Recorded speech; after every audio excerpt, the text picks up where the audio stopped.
समस्त मोर आंतरिक भाव में प्रेज द लॉर्ड। तो प्रिय लोक मैंने आज आम देखा आम मैंने क्या ठार पलायन करवा।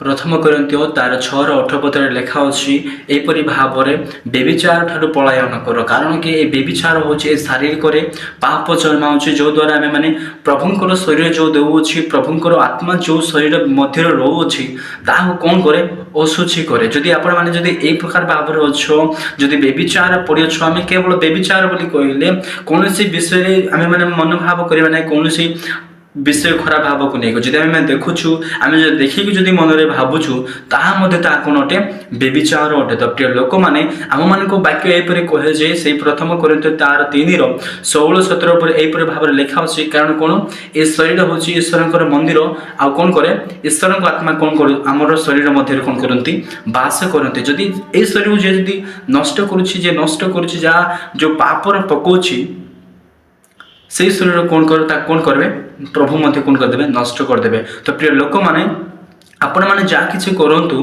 प्रभुंर जेपरी महिमा हो पार, ये शरीर द्वारा जेपरी प्रभुंर गौरव हो पार, एपाई आप ध्यान रखु। कारण वाक्य यहपरि भाव में लिखा अच्छी कौन हो आम मैंने ये शरीर प्रभु किणी आम मैंने विशेष मूल्य कौन जाइछू किणा जाइ। जब आम मैंने प्रभु द्वारा जो किणा जाइ यही शरीर आम अधिकार कौन से मात्र ना।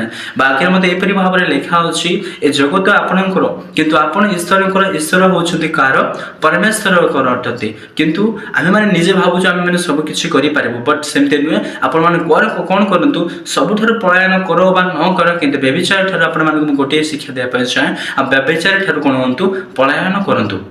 आमेन।